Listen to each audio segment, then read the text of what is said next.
This is, after all, a city of neighborhoods. And if you're looking for a unique taste of architecture, art, and history, you'll find it at this month's destination, Logan Square.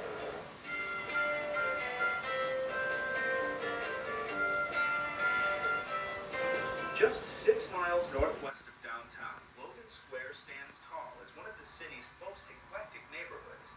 With broad boulevards, quaint shops, unique history, and hidden delights, Logan Square takes center stage. Mark? Hey, Dale. Welcome to Logan Square. Thanks. Mark Roth is our guide for the day, and the man behind CenterStageChicago.com, an online guide to all the happenings and hotspots in Chicago. The website's Virtual L takes people to neighborhoods around the city, neighborhoods like Logan Square. Tell me why Logan Square is such a great destination. It's sort of a recent development, but Logan Square's really come up as age as people have moved west. And then now you've got some good cafes and restaurants that have popped up. Housing's really affordable. The architecture is really unique. It's a very independent style, so the people really like that. Dr. Lewis Colson of Logan Square Preservation knows that the key to maintaining that independent style is to know the history behind it. This neighborhood actually was settled by immigrants that came here. Now, the immigrants were poor and penniless when they came to this country. They made their millions here. Now, they weren't sophisticated in architecture, but they knew things that they liked. And one thing that appealed to these immigrants was the neighborhood's existing boulevard system, where grand homes of diverse architectural styles were built. Once part of a larger citywide boulevard system that began at Jackson Park, this stretch of boulevard is now a National Historic District. If you look at the boulevard system in Logan Square, most of the homes look exactly the way they did in 1900 when they were built. For a look at this historic neighborhood, inside and out, Logan Square Preservation holds their annual House and Garden Walk after Labor Day. We open up our homes. This year we are doing it, and again next year we will do the very same thing. This is actually the 24th year that we've had the walk open to the public. Another historic presence in Logan Square is located right in the middle of the neighborhood, a monument to Illinois' centennial anniversary in 1918. It was designed by Henry Bacon, the same man who designed the Lincoln Memorial in Washington, D.C. Logan Square was that important to the neighborhood that when they did the centennial celebration, they built the monument here. Today, the area surrounding the monument reflects the multiculturalism of the neighborhood. You'll find an array of ethnic cuisine. There's even a Lutheran church that still holds services in the Norwegian language. But a little further off the beaten path, you'll find some hidden gems. Well, my favorite one is nobody knows. It's the Walt Disney's birthplace is in this neighborhood. That's right. Walt Disney spent his childhood in Logan Square. It is a house like any other house, but I mean, if you think about what must have gone on in there when he was a kid to make Walt Disney Walt Disney, it's a pretty cool place. And for more hidden gems, just look below the surface. Probably the one that people know the most, if you're an insider, would be the Vaudeville Underground. If variety is the spice of life, then look for plenty of spice from the Vaudeville Underground. We look for talent, all professional talent from around Chicago, and book them for a 10-minute time slot with 9 different acts. And so it's old vaudeville, old variety show with a modern construct of modern performance. From poets to dancers to singers and acrobats, the Vaudeville Underground is a guaranteed good time. From June through December, we're always here the first Wednesday and Thursday of every month at 7:30 right here at Galati Memorial Hall, which is 2640 West Alt Gallery. Logan Square is well worth checking out, and there are a variety of ways to get there on the CTA. Here's how. Okay, Blue Line, California, Logan Square, 73 Armitage, 74 Fullerton, 76 Diversity, 56 Milwaukee, 49 Western, X49 Western Express, 52 Kidsie, California, 82 Kimball Holman, So and those are the routes that will get you Logan Square. Explore your city. Hop on the CTA and make Logan Square one of your destinations. The Blue Line will take us back downtown, and if we're lucky, we may get to ride on a train operated by an impressive young man who was among the winners at this year's CTA rodeo competition. Impressive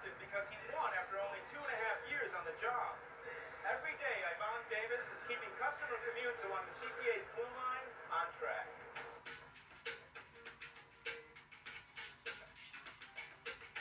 On board a Blue Line train, you know you're in skilled hands, especially when Yvonne Davis is in the operator's seat.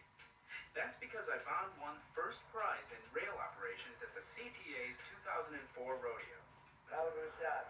I couldn't speak really. I didn't know what to think because I was a nervous wreck the whole day. During this year's heated competition, the CTA's best operators were faced with stressful drills that not only tested their ability to operate a train, but also their overall knowledge of train mechanics and the CTA. I basically went over every book that we've gotten at some point in time during my 2.5 years of operation. So I just crammed and crammed and crammed. Things I already knew, but it was just about fine-tuning and sharpening my skills. The rodeo judges were very impressed with Yvonne, especially since he's a young train operator. Yvonne competed against quite a few guys that had 20 years, 10 years, 15 years of service. So I'm real proud that with 2 years of operating service that he won it. Along with his big win, you could say that Yvonne is definitely headed down the right track. But I see a bright future at the Chicago Transit Authority for him. And if he keeps going at the pace he's going at, there are bigger and brighter things that can occur with him. You might spot Yvonne one of these days on the Blue Line. He's the guy at the front of the train, and he takes his job very seriously, making sure that customers reach their destinations safely and on time. They rely on us every day to get back and forth to work, back and forth to school for their kids. You know, that's very important. Yvonne will prepare for the International Transit Competition next year, but in the meantime, he's sharing the glory of first prize. I just have a title right now as champion, but overall, it's the guy that's been working here 20, 25 years. The guy that just got the job and is trying to do his best. Those are the people who are the real winners. In October, the CTA proposes its budget. This year, the CTA has had to make some very difficult decisions in order to balance its budget because its share of state funding is steadily eroded. Even though it provides 81% of the transit rides in the 6-county metropolitan area, the CTA receives only 59% of the funding. Without adequate funding for transit, CTA customers and anyone who drives throughout the region will feel the impact. 2005 could be the beginning of some very difficult years ahead for commuters in the Chicago area. That's because there's a funding crisis for public transportation in Illinois. Whether you use transit or drive, you could feel the effects. The situation that the Chicago Transit Authority finds itself in this year is after years of erosion in our public funding, we've reached crisis stage. And what we can say is that unless the General Assembly chooses to take a hard look at how public transportation is funded in this region, we're going to have to make some hard choices. And those hard choices will reduce service and higher fares. Public transportation is vital to our region's growth and health. It reduces congestion, improves air quality, and saves commuters money and the hassle of driving. Imagine the Chicago area without it. Congestion would be unbearable, the air quality would be unbearable, and a lot of people who can't afford to drive into the city and park would have a hard time working and living in the city. And the overall quality of life in the city, I think, would just be damaged. Public transportation also contributes to the economic stability of our 6-county region. The CTA is the heart of one of the country's most extensive public transit networks. Together with Metra and Pace, the CTA is serving the needs of customers and drivers traveling throughout the region. And when you think of the CTA, don't just think of service in the city. In fact, the CTA provides 81% of all transit rides in the region, including nearly 50% of all suburban transit trips. Despite that, the CTA has experienced a steady erosion in funding on the state level, and that could put service in jeopardy come 2005 and beyond.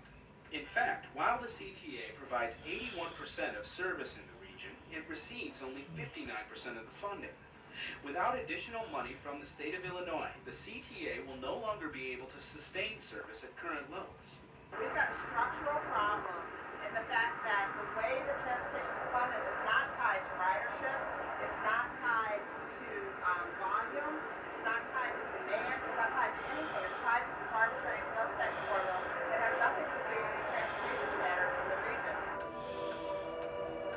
State dollars go into the CTA's operating budget. That's the budget that supports bus and train service, which is different from the CTA's other budget, the capital budget.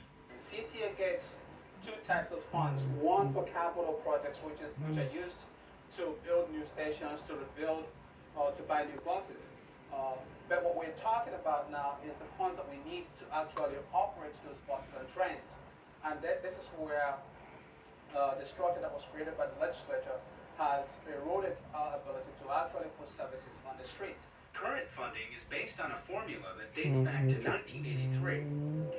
On the operating side of the budget, things are pretty bleak, quite frankly, and that is because the last time this was looked at by the Illinois General Assembly, which determines the funding levels of public support, public funding for transit, was 1983, and it's been over 20 years.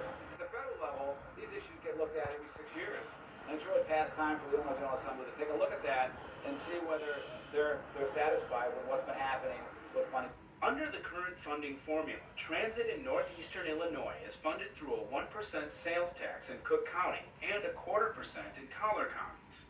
85% of those taxes are divided geographically among Metro, PACE, and the CTA. For us, because of the fact that the sales tax in our region has grown at less than the rate of growth in the suburbs, CTA's overall public funding has dropped and has continued to be eroded as the years have gone by. That has resulted in lost revenue over the last 20 years that the CTA estimates at $1.4 billion. We've been losing almost 1% a year in total public subsidy or funding for transit. And the fact of the matter is that can't keep going on, because over that 20 years, that's added up to a total of $1.4 billion. If we just kept up with inflation, it's got to be addressed, or we're going to just have to face the fact that we're going to be seeing some very, very massive restructuring of the CTA, which means massive cuts. If state legislators fail to support an increase in CTA funding levels, and the CTA is forced to cut service, many of us will feel the effects. If you drive, you will have to contend with more cars on the road. A daunting prospect when you consider Chicago is already the third most congested city in America. And CTA customers who depend on public transportation to get to work and their employers will be hard hit. After all, public transit is a critical component to a healthy, vibrant economy. It's critical for two reasons. It's the way we get our employees to work and return home, and also it gives us a competitive edge. That competitive edge is what led one of America's most prominent companies to relocate its headquarters to Chicago, the Boeing Company. Boeing took a look at this city from geographically as to where it sits in the United States, O'Hare Airport, but also the importance of transit for their employees. They went through it in Seattle.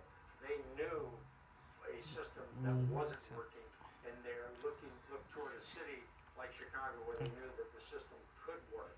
We need to live up to that promise that we made to Boeing, that we do have the best transit system in the United States of America. UPS also knows something about that competitive edge. To stay competitive, keep employees, and attract new ones, UPS partnered with the CTA to create two special bus routes, the number 168 and the number 169, to serve its southwest suburban Hodgkins facility. UPS feels service cuts could have a dramatic impact. Anything that feeds into those lines could have a dramatic negative effect on our employees, and that's what really concerns us. Employees like Johnny Common, who depend on the special CTA bus routes. It's really important that you have CTA come here to UPS, because a lot of these people would not be working here. It is incumbent upon the Chamber of Commerce and all of the business organizations to truly understand the critical nature of CTA funding and the possibility of a reduction in service. There are a number of people, our CEOs, that drive. Most of their employees do not, and they have to be able to identify with that. We have a transit system that moves people every day to and from work. And so it's critical that we not only maintain it, but we look to the future and ensure the operations are funded properly and that our system is up to par as we continue to attract more and more businesses to our city. Smart money management over the years has helped the CTA not only balance its budget, but provide better service along the way. In fact, since 1997, the CTA has saved over $760 million by implementing cost-saving measures, such as cutting more than 400 jobs and taking advantage of more efficient technology by switching from cash fares to electronic fare cards.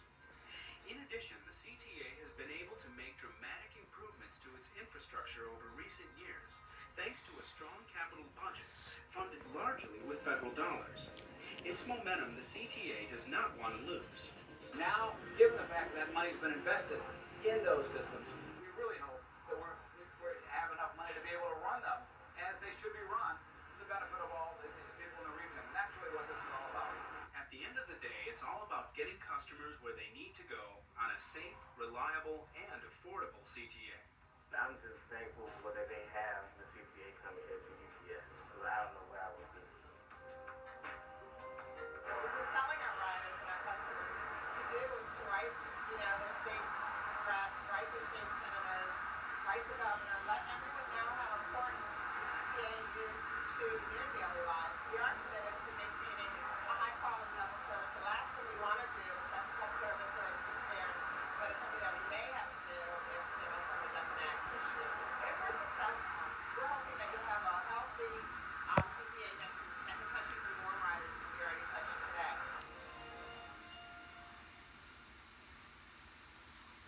For more information on the CTA's funding, visit